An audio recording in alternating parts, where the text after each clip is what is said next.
お米入れます。はい。で、お米を茹でます。はい、ワインビネガー適量。適量すぎてクレームが来そうな気がする。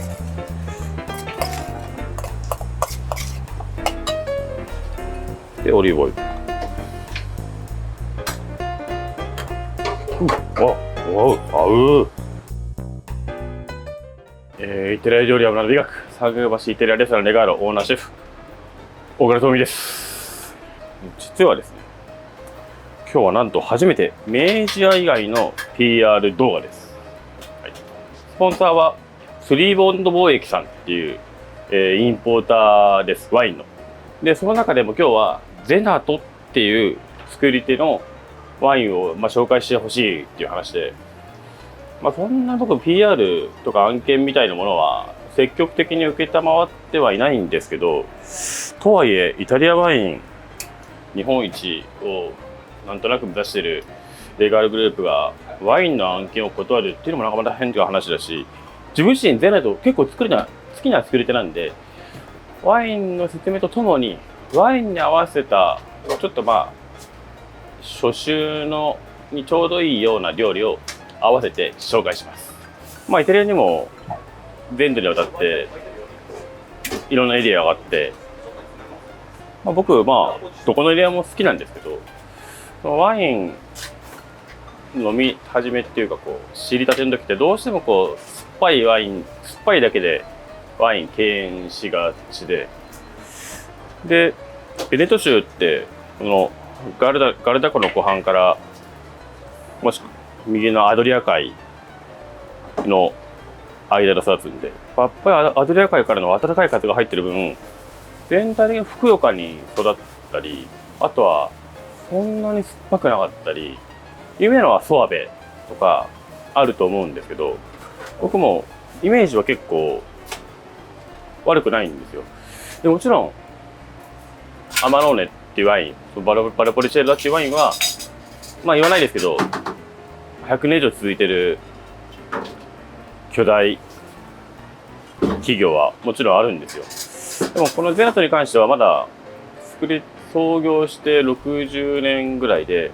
最初の違うインポーターから扱ってる時から結構僕はここのゼナトのルガーナは飲んでいて、で改めてスリーボンドさんに移って、でますますなんていうか親しみやすくなったっていうか、それは値段においてもそうですし、あとは流通もすごく簡単に入ってくるようになったので、なんかすごくいい頃だなって僕は思ってます。ワインの入り始めの人にぜひ飲んでほしいですね。これを皮切りにイタリアワイン勉強してみてください。今日なんですが、ベネト州ってお米の産地なんですよ。もちろん麦もあるんですけど、穀倉地帯っていうんですか、平野が続いていて、すごいお米有名なんですよ。で、カロリーナ米っていうちょっと粒の大きい、イタリアでリゾット作るんだったらっていうお米の品種があるんですけど、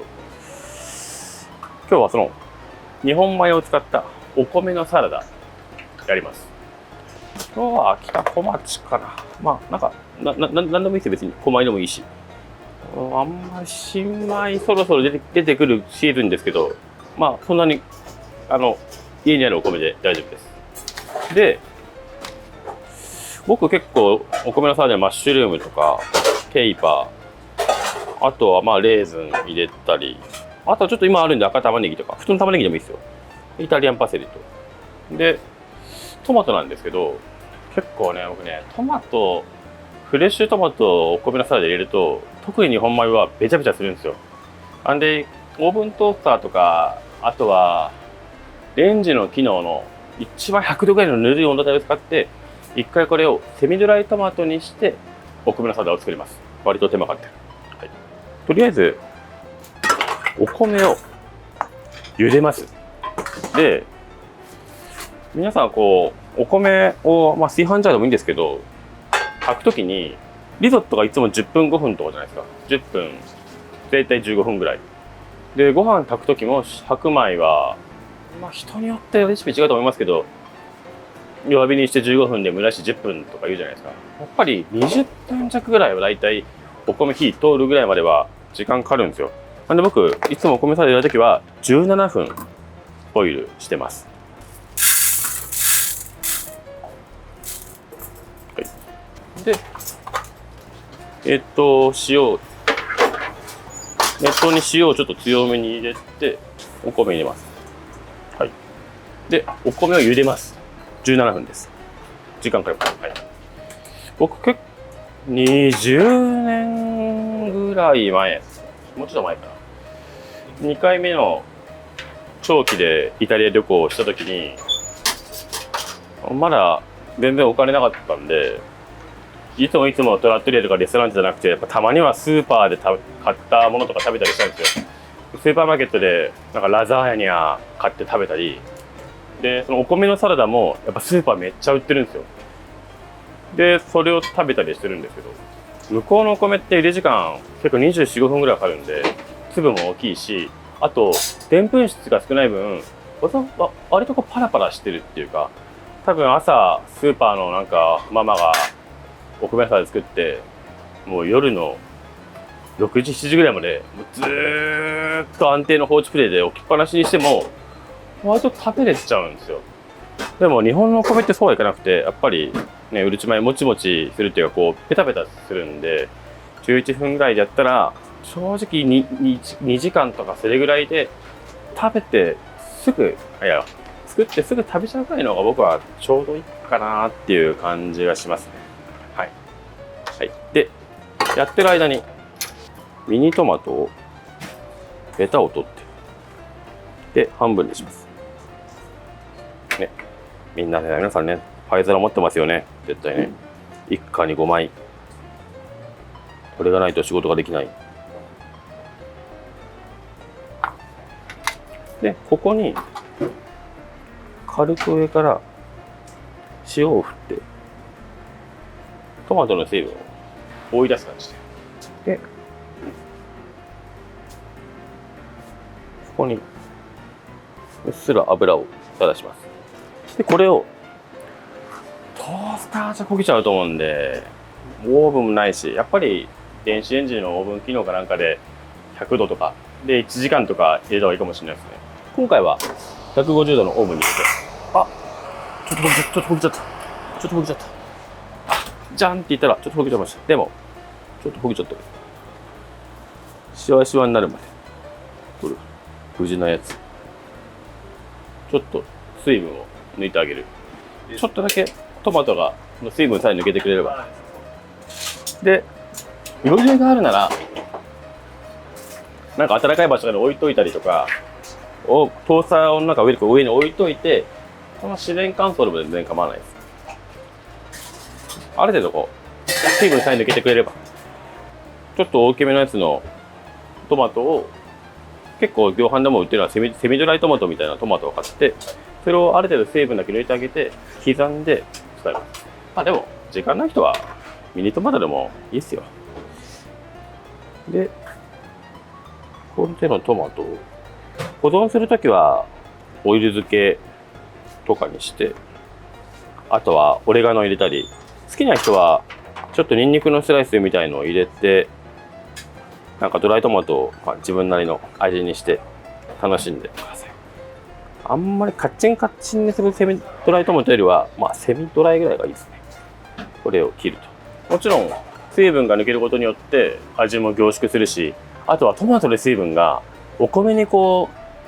う移らないので、一応茹で上がったお米まだまだ水分を吸い続けるんですよ。それをちょっとこう抑える役目になりますね。あとは溶けきんない分アクセントとしてちょうどいいです。レーズンは余裕があったらこうやって白ワインにこうつけてあげて、ちょっとふやかしてあげるといいですね。はいはい。でケイパーを削ると、インサラータリゾットはこれなんかもう化石みたいなようなんだ。で赤玉ねぎでもいいですよ。なんかまあ色合いは結構ね、僕赤の方が好きなんですよね。でもこれ新赤玉ねぎなんで辛さがマイルドなんですよ。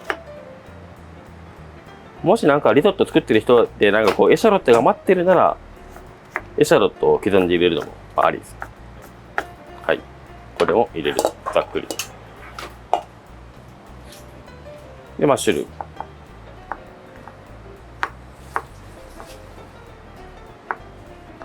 はい、入れるとこんな感じで、あとはイタリアンパセリ。結構このインサラダリゾがお米のサラダがマジ万能なんで、なんか夏だったらトウモロコシ入れてあげてもいいし、もっと冬が秋冬冷え切ってきたら赤玉ねぎじゃなくてレンコンとか刻んで一緒に茹でてあげてもいいですし、春とかだと普通にアスパラとか割とこう旬の野菜を少し細かめにカットしてあげて、でお米と合わせると何でもいけるんで、僕ちょっと前までお盆期間中うなぎのグリリアにお米のサラダを合わせて、でなんかちょっとイタリア料理っぽいような組み合わせにしたりして、ベースにしてお肉とか合わせても全然大丈夫ですし、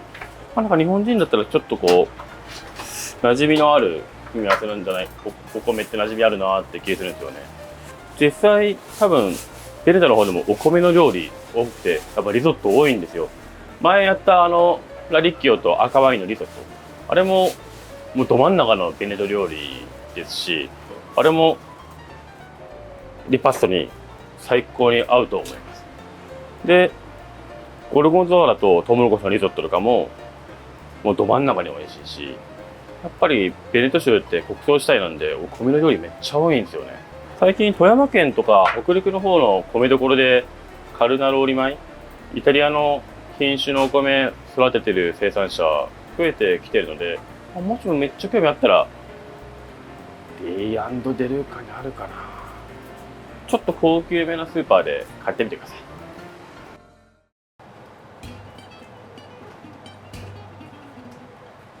なんかご飯意外と鍋で炊くと人によって品種によって割と分厚くし、なんか茹でるのは割と簡単でいいかなって気がしますけどね。なんかね地味かな、米のサラダを合わせる地味だな、地味すぎるなこれ。はい、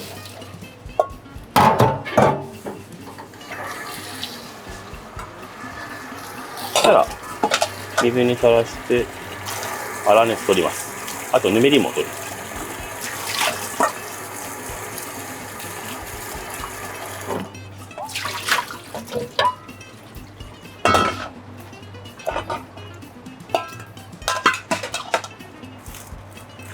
でまあリードペーパーでもいいですけど、これキッチンペーパーみたいなものでちょっと落ち着けてよっ、水気を拭き取ります。はい、したらすぐに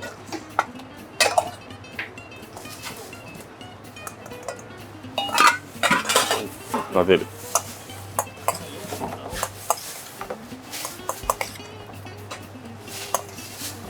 はい、で最初のうちに僕はワインビネガー適量、レモンでもいいですよ。で塩も適量すぎてクレームが来そうな気がする。でオリーブオイル、あ、ごめんなさいほら小倉さんいつ入れましたか、レーズンって言われちゃって、レーズン危なかった、また忘れちゃうところだった。は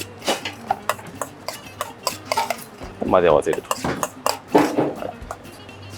い、でこれを盛り付けておしまいと。うわー、なんて簡単なんだ。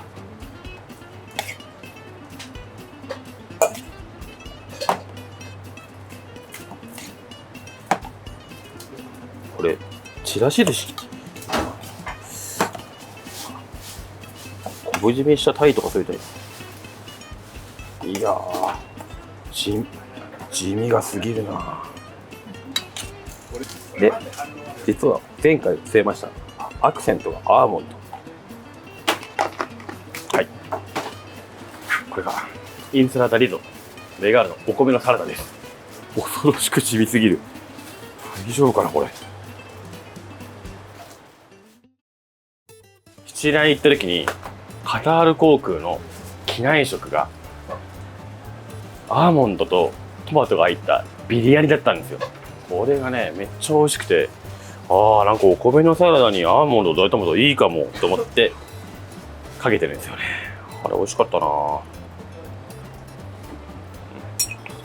普通に美味しい。普通に美味しい。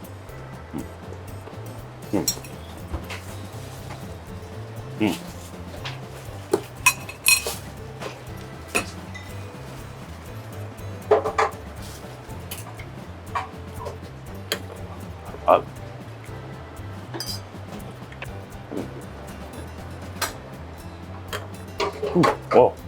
合う。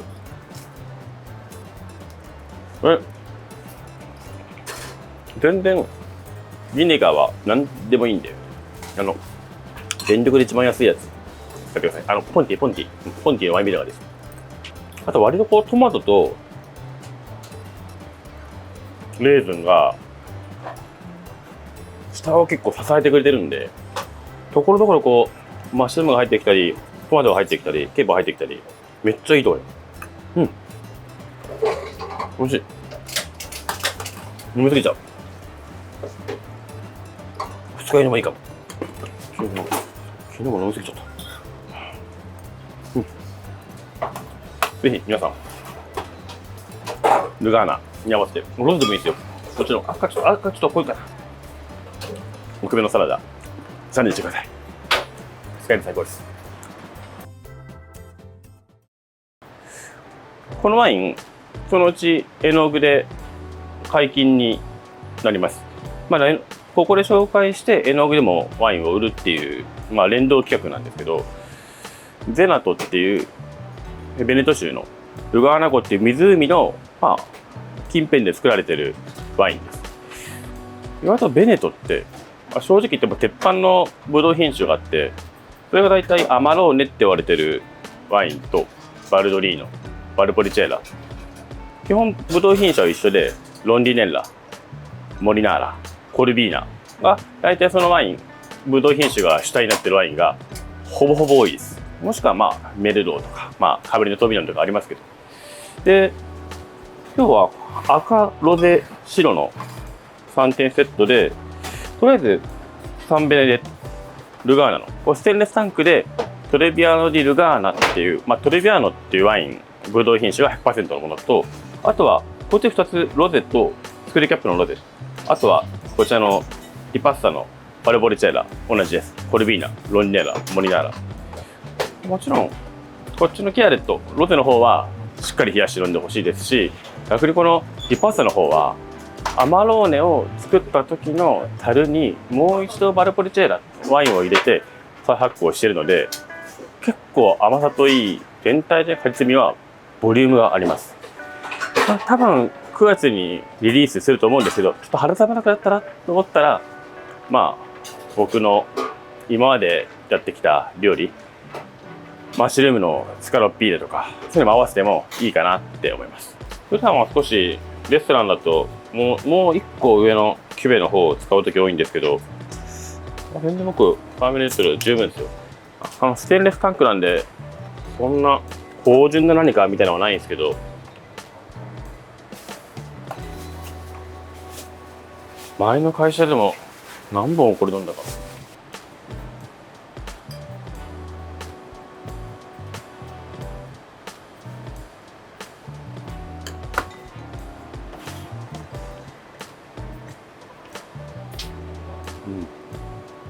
美味しい、クリーン。なんかこうピチピチしたパイナップルみたいな感じかね。レモンとかグレープフルーツとかの感じじゃなくて、パイナップルとかパッションフルーツまではいかないな。少しこうふくよかな南国なフルーツですね。うん。やっぱり同じソワーベのガルガネガとか、なんかああいう土地のブドウのニュアンスがあって、ワインってその土地の果物の香りがするっていう風に言われているので、例えば豚のレモンソテーみたいなのやったじゃないですか。あれってソレントの方なんですけど、あそこレモンのやっぱり産地で、なんかナポリがあるカンパーニャ州ってなんかこう南イタリアだからふくよかでなんか太陽さんさんでなんか甘いワインが育てると思いきや、結構冷涼な地域で南イタリアなのに結構すっきりしてこう酸がピリッと効いたワインが多いんですよ。逆にナポリよりもそのベネト州、こちらのルガーナとかの地域って全然北の方にあるので寒いと思いきや、やっぱりアドリア海からの暖かい風も手伝ってふくよかで、そんなに酸っぱいワインが僕はあるようにイメージはないんですよね。もちろんそういうワインももちろんないわけではないんですけど、少しこうまどろむような、結構酸がほんわかがしてるっていうかイメージ強いですね。でベネト州からフリュリベリタ・ジュリア州の方に行くと、やっぱり白ワイン最近自然派も、伝統派もすごい人気で、おおむね言えることはミネラルとか果実味がしっかりしてるのにすごい酸が柔らかいので、なんか飲みやすいなっていう感じが人気の秘訣かなって気しますよね。美味しい。なんか開けてな美味しい。グラスなんですけど、僕意外ですけど家で飲むときほぼほぼブルゴーニュっていう大きいグラスなんですよ。僕家で帰ってきたらとりあえず泡飲んで、泡飲んで飽きたら白飲むんですよ。でいけたら赤も飲むんですけど、いちいちグラス洗うのめんどくさいし、フルート細いシャンパーニュグラスを使っちゃうと次それで白ワイン飲みたくないなと思っちゃうんで、正直言って僕ブルゴーニュグラスっていうでっかいぶっちゃけこれ木村ガラスさんのブルゴーニュグラスなんですけど、これで泡飲んでこれで白飲んで物足んない時はそのままこれで赤飲んじゃいます。でどんな安いワイン、なんていうかこう、クオリティの問題ですけど、ちょっとこう一脚あるだけで生まれ変わるんで、正直言って言っていいかな、銀河高原ビールでも僕銀河高原ビール大好きなんですけど、ブルゴーニュ注ぐだけですごい香りって美味しいんで、今までなんとなく買ってきた細身のグラスで通すよりは、僕はちょっとこういうブルゴーニュグラスで通しちゃった方が家では洗い物少なくていいかなと思うんです。いいんですけどね、これでもいいんですけど、ちょっとタイトすぎるとよりはもうちょっと福岡のグラスで入れちゃった方がいいかな。ただ洗うのもめんどくさいだけなんですけど、別にこれも普通ワイングラスなんですけど、まずグラスの縁の薄さ、厚いよりは薄い方がいいと思う。なんでかというと、グラスが厚ければ厚いほどグラス自体に温度を持ってるんで、例えばこう生ビールの飲むときにめっちゃ熱いカチンカチンに凍ってるグラスあるじゃないですか。あれがぬるかったら入れた瞬間に生ビールはぬるくなっちゃうんですよ。でも最近入ってる薄張りのグラスって常温でもいいのは、ガラス自体が持っている温度が薄ければ薄いほど少ないんで、ビール自体の温度は多分すぐに生ビールとしての温度なんですけど、もしもあれが熱いぬるいグラスの温度に注がれたら、多分生ビールはあっという間にぬるくなっちゃうと思うんですよ。そういう意味で言うと、薄い方がワインのせっかく温度調整したワインに対して侵食されにくいかなと思うのと、あとは口のタッチも僕はザルト社とか木村ガラスさんの方がスッと入ってきますし、もちろんね、リーデルともシュピーゲラーともショットフィーデルとももちろんうち全部あるし好きなんですけど、うちではその2つを一応ツートップで使ってます。やっぱり僕でも毎回グラスで本当に味変わるなっていう風に思ってて、どうすればそういう香りがなんていうかこうグラスに合わせた香りになるのかっていうのは正直言って僕はあんまりよく勘で飲んでるからわからないんですよ。僕家で飲む時もちゃんとした白ワイングラスもあれば赤ワイングラスもあるんですけど、なんかこう広がってるなんかブルゴーニュグラスだからってそのワインに対して合ってるかって言われると少しこうトゥーマッチな時もあるなって思う時もあるし、細い時の方がすごくスーッと一直線に入ってくる感じがして、フルートとか白ワイングラスの方がいい時はやっぱりあるんですよ。それはちょっと感受性の問題なんで、もしよかったら皆さんまず大きめのガラスさんでいいと思うんで、ちょっと大きめの赤ワイングラスとで小さめの白ワイングラスを買って、で毎日晩酌の時に試してみてください。いい加減なこと言ってもいいんですけど、これはリーデルのリーデルオーって言ってボルドーの多分メルドーとかのやつで持ち手がステムがないタイプですけど、全然これでもいいですよ。ただ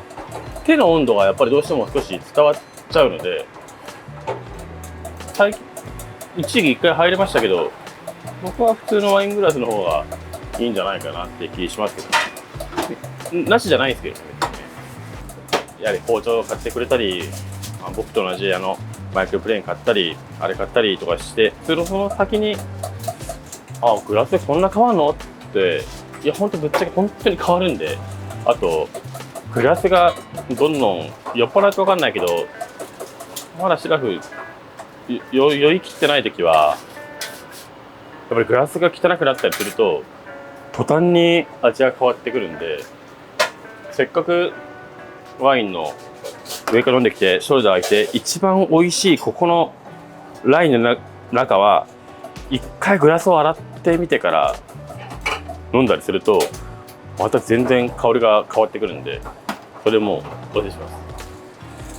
やっぱり一番美味しいのワインはこっからなんですよね。このラインなんですよ。この真ん中が一番美味しいんですよ。で真ん中になったらグラスを変えるっていうのも僕は結構ありだと思います。僕家ですごい美味しいワイン飲むときは本当のゴールデンタイムはグラス変えます。